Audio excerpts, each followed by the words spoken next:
All right, so 3D animation, huh? You want to build worlds and bring characters to life? I get it. It's pretty cool stuff. We've got a whole pile of career guides and industry insights here, and honestly, it's a lot to unpack. But think of this deep dive as your cheat sheet, your roadmap, whatever you want to call it, to navigating the world of 3D animation. It's a wild world out there. It really is. So we'll break down the skills you need, the software you'll be using, and even what to expect when you land that dream job. Who knows? Maybe one day you'll be the one designing the next big blockbuster character or creating a mind-blowing video game world. The possibilities are seriously endless these days. It's pretty amazing. Totally. But before we get ahead of ourselves, let's rewind a bit. What exactly does a 3D animator do? I mean, it's got to be more than just, like, making things move on a screen, right? Oh, way more. Yeah, you'll be using software like Maya or Blender, to bring these 3D models, characters, objects, even whole environments to life. But it's not just about the technical stuff, the software. It's about storytelling. You're basically a puppeteer breathing life and emotion into these creations. Okay, so you're the one giving them that personality, that spark. Exactly. That makes me think of the new Avatar movie, The Way of Water. I mean, those underwater creatures, the way they moved, it was just mesmerizing. Right, and that's what's so cool about 3D animation. It can be magical, fantastical, or even incredibly realistic, like those video game cutscenes, where you can practically see the character thinking, every eyebrow raise, every smirk. That's a 3D animator at work. Wow, okay. So you need some serious artistic talent for this, but then also, like, the technical know-how to make it all happen on screen. Exactly. It's a real blend of both. You need a handle on 3D modeling, rigging, texturing, lighting. It's a whole process. Rigging. Can you break that down a bit for those of us who haven't quite reached animation guru status yet? Sure. It's basically like creating a digital skeleton for your 3D model. Think of it like you're creating a system of bones and joints so your character can move in a realistic way. Otherwise, you've got a really cool-looking statue, not much else. So without rigging, no epic fight scenes, no graceful ballets. Exactly. Nothing. Got it. So let's talk about actually breaking into this industry. I've heard it can be super competitive. It's definitely not for the faint of heart, that's for sure. But the cool thing is we've got some pretty solid advice here in these guides, like a roadmap for aspiring animators. Okay, so it's not just about luck. It's about, like, taking the right steps. So what's step one? Do you absolutely need, like, a fancy degree in animation to even get your foot in the door? Well, a degree in animation, or honestly, even something related like computer graphics or fine arts, that's pretty common. But honestly, a killer portfolio trumps a diploma every time. It's like your visual resume, showing, not just telling, what you can do. It's like they say, show, don't tell. Exactly. So personal projects, internships, even freelance work, those can all help build that portfolio, right? Absolutely. And it's not just about how many projects you have, but more about showcasing your very best work, Projects that get you excited, that show off what makes your style unique. So find your niche, find your style, and let it shine. Now, what about these online animation communities, the competitions, all that? I see that mentioned a lot. How important is that? Oh, man, it's huge. And not just for feedback, though that's important too, but for networking, for exposure. Think about it. You're connecting with other animators, studios, recruiters. Right, you're building a network before you even graduate. Exactly. And you can get your work in front of people who might actually hire you. It's like that whole your network is your net worth idea, but for animators. 100%. So you're honing your skills, building that portfolio, connecting with other animators online. What's next? How do you go from aspiring animator to actually landing a job? Well, that's where understanding the typical career path comes in. Okay, so let's break down those stages. What can someone just starting out expect? Let's say they're like fresh out of school, or maybe they've got a few personal projects they're really proud of. What's next? You'll probably start as an entry-level animator. You're going to be working on smaller tasks, assisting more senior animators, and just soaking up as much knowledge as you can. Kind of like an apprenticeship, paying your dues. Exactly. Okay, so then what? You put in the time, you learn the ropes, and then you move on to becoming a junior animator. Right. You're taking on more responsibility, tackling bigger projects. You might even have more freedom to get creative, develop your own style a bit more. So you're becoming more valuable to the team. Absolutely. You're not just the new person anymore. And then as you keep impressing people, you'll climb the ladder to a mid-level animator. And that's where you might even start mentoring some of those newer animators yourself, passing on what you've learned. Yeah. You're becoming a leader at that point, overseeing projects, providing guidance, making sure everything meets those high standards. And then finally, you reach the peak, the senior animator. Yeah, the senior animators, they're like the Jedi masters of the animation world. They're not just crazy talented, but they have this deep understanding of the entire process, from that initial idea to the final product. From what I'm seeing in these guides, they're involved in every step of the way, leading teams, mentoring, pushing the boundaries of what's possible in animation. Exactly. They're the ones bringing the director's vision to life, making sure everything's not just technically amazing, but also tells the story in a way that's emotionally captivating and visually stunning. Wow, that's a whole journey. But let's be real, it's not always glamorous, is it? Yeah. This industry, it's known for being tough, demanding. It definitely has its challenges. And these guides don't sugarcoat it either. They talk about the good, the bad, and the just plain ugly. Totally. But hey, that's why we're here, right? To give you the full picture. So let's talk about the good stuff first. What are some of the perks? I mean, besides getting paid to do what you love, of course. Well, there's that creative fulfillment, getting to work on projects that millions of people will see and love. And yeah, the salary potential isn't too bad either. Okay, so those are some pretty good perks, I have to admit. But what about those downsides? What should people be prepared for? Well, the competition, it's fierce. You're always having to up your game, learn new software, new techniques, and you got to be okay with long hours, tight deadlines, all that jazz. So it's not just about being good at animation. It's about, like, having that drive, that passion to keep learning and pushing yourself. You got it. Because when you're passionate about what you do, the challenges, they don't seem so daunting. So true. Mhm. And speaking of things that can make navigating this field a little easier, we got to talk about this tool that keeps popping up, RoleCatcher. Have you heard of it? Yeah, it seems like it's a game changer, especially for people just starting out. From what I'm reading, it uses AI to like analyze your resume, your cover letter, even helps you prep for interviews. It's like having a career coach in your back pocket. Exactly. Okay, so we've covered a ton of ground already. We talked about what 3D animators do, the skills they need, the typical career path, and even some tools like RoleCatcher that can help along the way. And we kept it real, talked about those challenges and the amazing opportunities in this field. But before we move on, we've got to talk about the software. After all, these are the tools of your trade. Time to geek out a little bit because we're diving headfirst into the world of Maya, Blender, and all the other software you need to know. All right, so software. This is where things get really interesting because we're talking about the actual tools you're going to be using to make those animations come to life. I'm ready to geek out. Let's do it. So these sources mention a bunch of different programs, but it seems like Autodesk Maya, that's the big one, the industry standard. Yeah, it's kind of like the top dog in the animation world, and for good reason. Maya is crazy powerful, super versatile. I mean, they've used it for everything, like those massive blockbuster films, think Spider-Man. Into the Spider-Verse, they used Maya for that. And even for those hyper-realistic video game cutscenes we were talking about, Maya's behind a lot of that too. Wow, okay. So Maya, definitely top of the list. But what makes it so special? Why do so many studios and animators swear by it? Well, it's incredibly comprehensive. Like, you can do it all in Maya. You've got your modeling tools where you're essentially sculpting those characters and objects digitally. Then there's rigging, giving them that skeleton so they can move, walk, jump, all that good stuff. And of course, the animation itself, which is where you actually bring everything to life, frame by frame. So it's like the ultimate 3D animation Swiss Army knife. Yeah. But looking at it, I'm not going to lie, it looks pretty intimidating. Is it hard to learn? There's definitely a learning curve. It's not something you just pick up overnight. But hey, anything worth doing takes a little effort, right?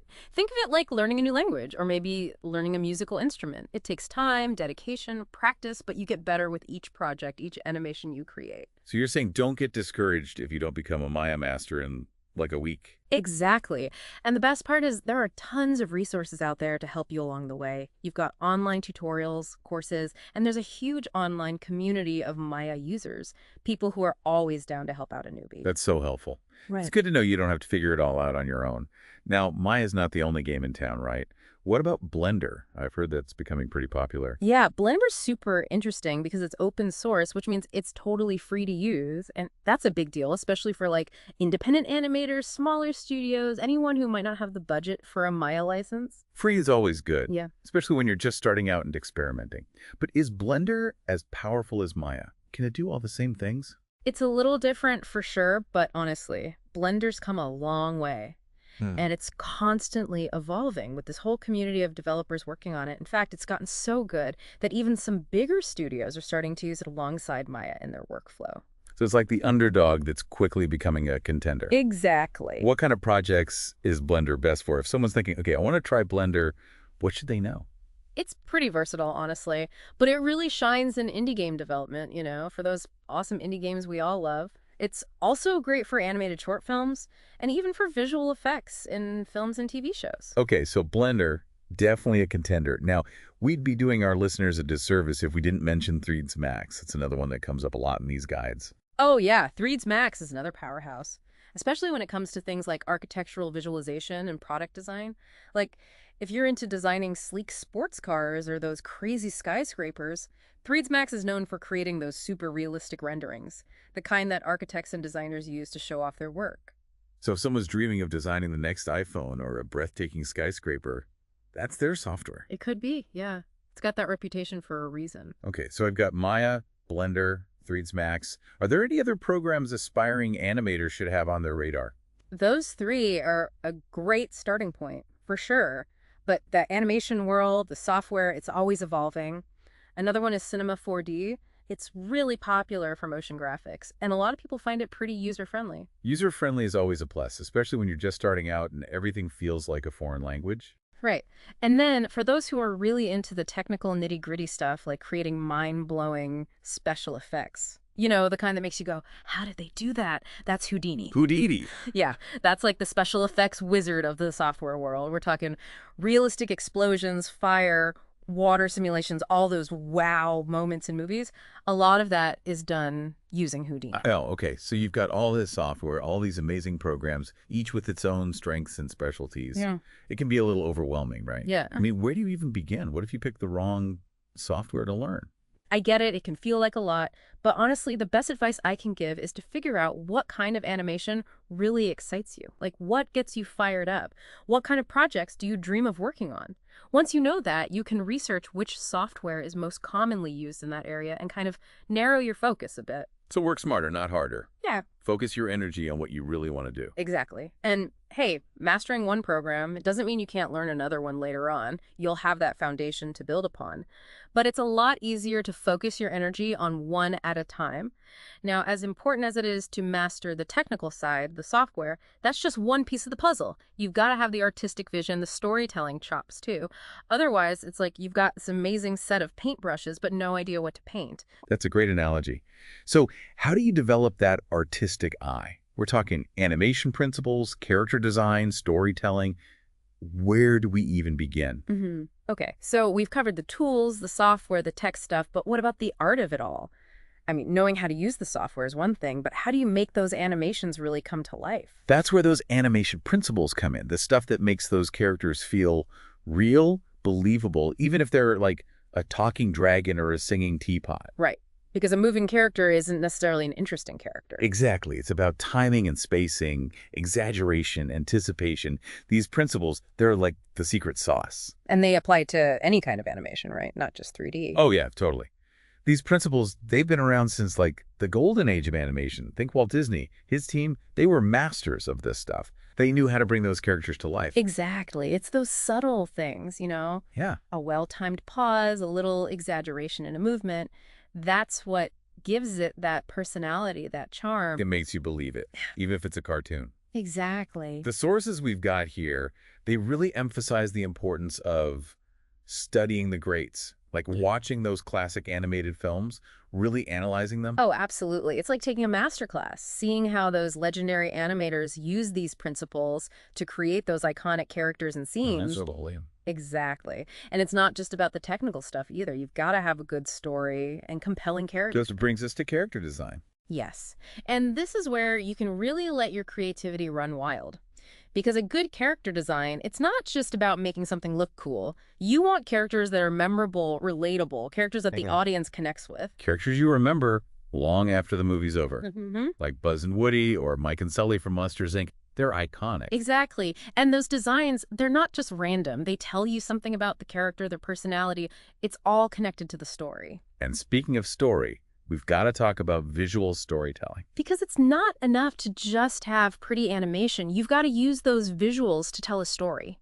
Every frame matters. Absolutely. And that's where a really good 3D animator, they shine. They understand that every movement, every camera angle, even a character's expression, it all contributes to the story you're trying to tell. So you need to think like a director, a cinematographer, all of it. Exactly. You're not just animating, you're creating an experience for the audience. Wow. Okay. So much to think about. Hmm. And this is where it can feel, I don't know, maybe a little overwhelming. We've talked about the skills, the software, the artistic side.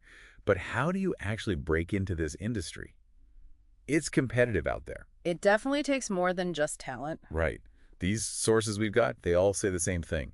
Networking is key. Oh, yeah, it's huge because you're not just competing against other animators, you're also competing against their networks, who they know, who's recommending them. So how do you build a network in the animation world? Well, it doesn't have to be all fancy industry events and awkward small talk.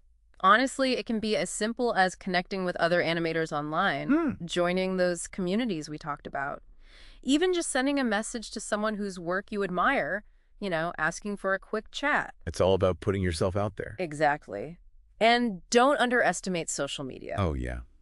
That's a big one these days. It's like your online portfolio right there for everyone to see. Studios are looking for talent online all the time. So you've got your skills, your networking, building your online presence. What about the actual job search? Resumes, cover letters, all that fun stuff. Well, the good news is even that is getting easier thanks to technology. You're talking about AI, right? Yep. And specifically, this tool we mentioned earlier, RoleCatcher. It's like having a secret weapon for your job search. Right. Because it can analyze your resume and cover letter.